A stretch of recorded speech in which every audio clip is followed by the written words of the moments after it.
여러분 안녕하십니까. 믿고 보는 밀리터리 지식 채널 슈퍼소닉 TV에 오신 걸 환영합니다. 오늘은 안승범 대표님이 출장을 가셨어요. 그래서 제가 급히 또 홀로 오늘은 진행을 하게 됐습니다. 자, 오늘의 주제로 바로 넘어가겠습니다. 자, 일본 마이니치 신문은 지난달이죠. 23일 날 현재 36년 된 T4의 이 대체 훈련기를 미국의 공동 개발을 제안할 것이며 4월 10일 이 기시다 총리와 바이든 미 대통령의 미일 정상회담에서 훈련기 후속 개발을 명기하는 것을 목표로 하고 있다. 이 소식 여러분께 저희가 빠르게 슈퍼소닉 TV에서 말씀을 드렸습니다. 자, 그런데 오늘 날짜로 4월 12일 이 날아온 소식으로는 이 일본이 자국의 훈련기 T4의 대체용 훈련기 공동 개발에 미일이 합의를 하면서 새로운 일본 자위대 항공자위대 훈련기 개발을 미일 공동 개발 체제로 새롭게 나서기로 했다는 소식입니다. 이번 미일 백악관 정상회담에서 바이든 대통령과 기시다 일본 총리는 무기 공동 생산 개발에 합의를 했습니다만 여기에 패트리어트 미사일과 또 말씀드린 훈련기가 포함이 됐는데요. 어쨌든 이 일본이 훈련기를 개발한다는 것에는 변함없는 의지를 아주 강력하게 뚜렷하게 보여준 이번 미일 정상회담 결과를 통해 확실히 알 수 있게 된 부분입니다. 자, 현재 일본의 T4 훈련기는 1988년부터 생산돼서 212대를 생산을 했는데요. 이게 아음속 제트 훈련기다 보니까 T4로 훈련을 받고 바로 초음속기인 F-15J나 F-2 초음속 전투기를 몰게 됐을 때 크게 문제가 발생했다는 겁니다. 때문에 이 사고도 많이 발생했고 특히나 2019년에는 엔진 이상이 감지돼서 엔진을 끈 채로 비상 착륙을 한 경우가 있었는데요. 이 문제로 T4 전체 훈련기가 모두 비행 중지가 되는 사태까지 벌어졌었습니다. 또 그 이후 2000년도에는 이 한국의 블랙 이글스처럼 고개 비행을 하는 이 일본의 블루 임펄스 소속 기체 2대가 추락을 해서 3명의 승무원이 사망하는 사고까지 일어났었습니다. 이렇게 말도 많고 탈이 많았던 T4 훈련기는 현재 심하게 기체가 노후화돼서 일본 전투기 조종사 훈련에 큰 어려움을 겪고 있어서 시급히 훈련기 교체 또는 개발이 필요한 시점이라고 합니다. 자, 그렇다면 일본이 이 미일 훈련기 공동 개발을 한다고 했을 때 과연 대한민국의 득과 실은 무엇일지 아주 이 부분 면밀히 살펴봐야 할 것 같은데요. 사실 여기까지 오면서 일본은 참 여러 애매한 작전들을 펼쳤던 배경이 있었는데요. 작년 2023년이죠. 한국 대사관을 통해서 이 대한민국 카이의 고위 관계자들과 면담을 요청하기도 했었고요. 또 싱가포르 에어쇼에서 카이 임원진과 일본 방위성 간부의 2차례 만남을 통해서 지난 2월 21일 기준 대한민국의 T-50 훈련기 직구매를 원했던 것으로 드러났습니다. 그런데 지금 와서 보니까 이게 이 속셈이 따로 있었던 것 같아요. 이게 다 속임수였다는 거죠. 실제로는 미국과 공동 개발을 염두에 두고 있던 상황에서 이 한국의 T-50을 직구매하려는 것처럼 정보를 흘렸던 겁니다. 역시나 일본의 노림수는 따로 있었던 거죠. 자, 일본의 마이니치 신문은 보도를 통해서 일본의 훈련기 도입 3가지 안을 보도를 했었는데요. 그중 하나는 순수한 훈련기 독자 개발로 이 훈련기 자체를 T4 훈련기에 이어 다시 처음부터 시작한다는 관점으로 훈련기를 새로 개발한다는 것이었는데 사실 이렇게 될 경우 일본이 여러모로 많은 시간과 투자비가 과하게 들어간다는 단점이 자리를 합니다. 사실 제일 좋은 건 현재 만들고 있거나 완성된 항공기를 업그레이드하는 방식으로 개발하는 것이 가장 효과적인 게 분명한 것인데요. 또 현재 일본은 유럽에서 영국, 이탈리아, 또 일본과 함께하는 GCAP의 시간과 돈을 모두 그쪽으로 투자를 하고 있기 때문에 이 순수 독자 개발 훈련기 플랫폼에 시간과 돈 모든 걸 쏟아붓기에는 힘든 부분들이 있죠. 그래서 이 일본의 순수 독자 개발 훈련기 개발은 현실적으로 불가능하다고 보는 게 맞는 것 같습니다. 이 마이니치 신문의 두 번째 의견은요, 이 보잉사와의 공동 개발로 일본 자위대 훈련기를 만들겠다였는데, 사실 이 보잉의 T7A는 지금 완전히 난관에 부딪힌 반좌초된 훈련기 사업이라고 할 수 있을 만큼 지금 많이 힘든 상황인데요. 처음 보잉과 사브의 이 T7A가 2018년 미 공군 고등훈련기 사업을 수주해서 당시에는 약 90억 달러, 한화 약 11조 7천억 원의 한국의 T-50과의 경쟁을 제치고 미 공군 훈련기 351대 도입을 확정했었습니다. 하지만 이 T-7A가 이 결함이 한두 가지가 아니었죠. 우선 캐노피에 유리 구멍을 뚫는 폭발이 생기면서 이 조종사가 뇌진탕을 당할 위험을 안게 됐고, 또 윙락 결함과 탈출 시스템에 문제가 발생해 양산 일정이 2023년에서 2025년으로 2년이 또 연기가 됐는데, 사실상 2026년까지 미뤄졌다고 봐야 하는 게 맞을 것 같습니다. 이렇게 됐을 때 미 공군의 인도 시점은 아마도 2028년 이후로 전망을 해보게 되는데요. 자, 그러나 더 큰 문제는 이 보잉사가 고정가로 입찰을 했기 때문에 이 항공기의 각종 결함 그리고 개발 일정을 이유로 현재까지 한화로 약 1조 5천억 원의 손실을 보고 있다고 에비에이션 위크에서 보도하기도 했습니다. 자, 때문에 이 개발 일정 지연에서 파생되는 원자재 가격 상승으로 인한 비용을 이 보잉사가 전적으로 부담을 해야만 하는 난관에 봉착하기도 한 상황입니다. 이렇게 현재도 어려운 상황에 직면해 있는 이 보잉사가 일본과 공동 개발을 하게 됐을 때 이 구사일생으로 살아날 수 있는 좋은 기회가 될 수도 있을 것 같지만, 사실 이 야가 빠진 일본이 과연 T7A를 가지고 공동 개발을 할 것인지 의문이 드는 사항이 아닐 수 없습니다.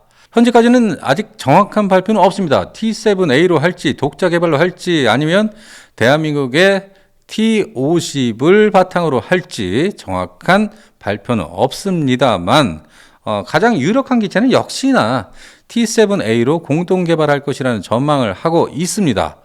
사실상 이 미국의 대표적 항공업체인 보잉사를 이 미국 정부에서도 그냥 내비둘 수는 없는 상황인데요. 이런 찰나에 일본이 공동 개발을 제안을 했는데, 여러분이 바이든이라면, 여러분이 미국 정부라면 어떤 선택을 하겠습니까?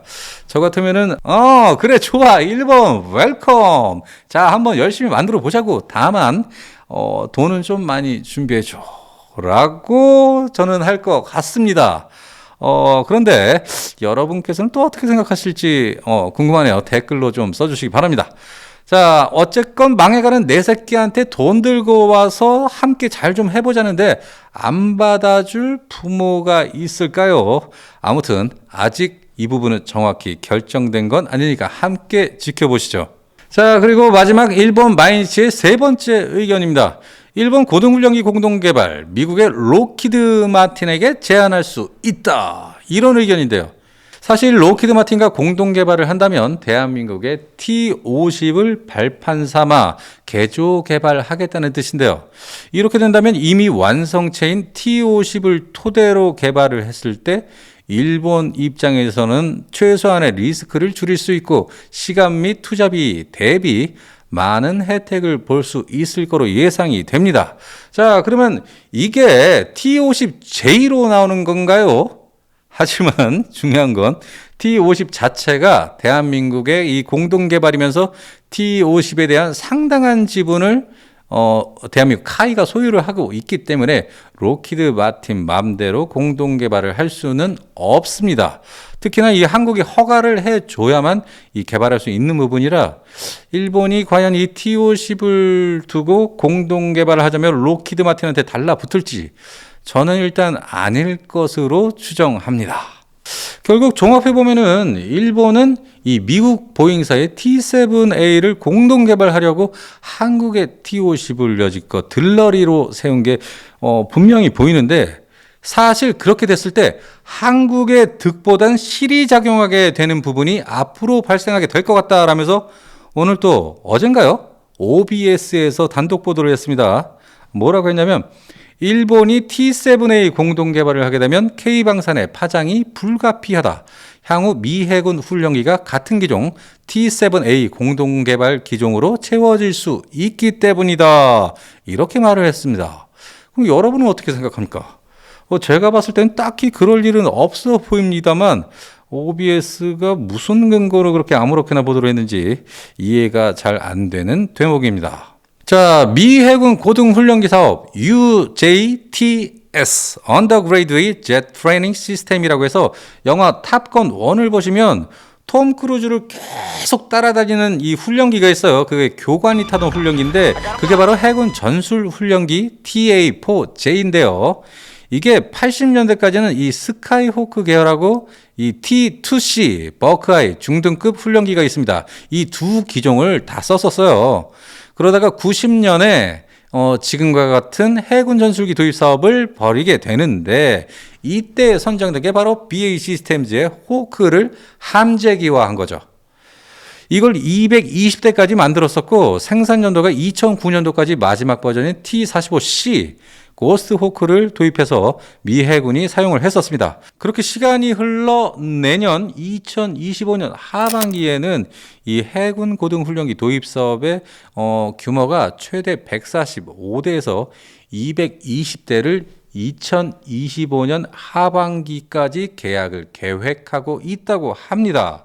기존의 이 공군 사업에서는 이 보잉이 정치권이나 국방 쪽 인맥이 좀 넓게 포진되어 있었기 때문에 아무래도 대한민국 T-52 이 공군 훈련기 도입 사업에서는 좀 영업력을 제대로 펼칠 수가 없었는데요. 그때는 많이 부족했죠. 예, 로키드 마틴 쪽에서 도와줬던 것도 아니고 사실 그 당시 이 T-50을 공동 개발했던 로키드 마틴 입장에서는 얘들이 좀 더 움직여 줬어야 되는데 이들 입장에서는 뭐 T-50이 돼도 좋고 안 돼도 좋고 뭐 이런 입장이었다고 해요.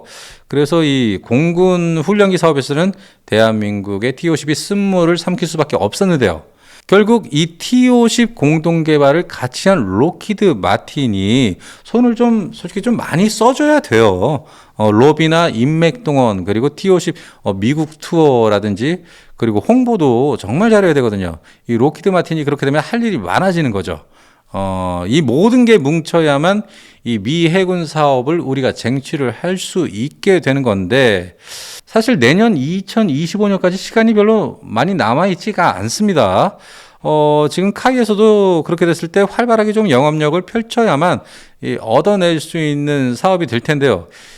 그동안 대한민국의 T-52 전력화된 후 2011년 최초로 이 인도네시아 수출과 함께 이라크, 필리핀, 태국, 폴란드, 말레이시아까지 20년간 해외 6개국에 총 138대 수출 그리고 58억 달러의 수출 실적을 냈습니다. 그만큼 이 대한민국의 T-50 고등훈련기가 전 세계에서 어느 정도의 영향력을 충분히 발휘할 수 있는 가능성이 있는 훈련기라고 볼 수가 있는데요. 지금 일본이 이 보잉의 T-7A를 결정할지 어떨지는 아직 정확한 발표는 없었습니다. 다만 현재 우리 대한민국은 지난번 실패했던 이 미 공군 훈련기 사업의 패배를 맛보고 그대로 가만히 있으면 안 되지 않겠습니까? 카이 역시 이번에는 기필코 돌아오는 미 해군 사업에서 현재 총력을 다하고 있기 때문에 이미 완성체인 대한민국의 T-50을 완벽한 항공기로서 더 발전시켜서 2026년에서야 완성된다는 T-7A와는 완벽하게 뚜렷한 차별로 분명히 그 자리를 차지할 수 있기를 희망하고 소망합니다. 게다가 T-7A가 지금 앞으로 완벽하게 개발이 되려면 뭐 말로는 2026년이라고 하는데 제가 볼 때는 2030년이나 돼야 하지 않을까 하는 생각도 들고요. 그럼 일본은 그동안의 그 빈 공백들을 뭘로 메꿀까요? 이 부분 좀 생각해 봐야 될 것 같습니다. 자, 아무튼 또 모릅니다. 바이든이 이번에 망해가는 보잉에 일본을 붙여가지고 일본의 간, 쓸개까지 다 빼먹고 팽칠지 누가 알겠습니까? 자, 이 모든 결과는 역시나 시간이 지나야만 확실히 알 수 있기 때문에 저와 함께 우리 슈퍼소닉 구독자분과 함께 여러분 잠잠히 지켜보면 또 좋을 것 같습니다. 자, 여기까지 오늘 방송하고요. 다음 시간에는 디펜스 타임즈 안승범 대표님과 함께 다시 한번 여러분을 찾아뵙겠습니다. 여러분 감사합니다.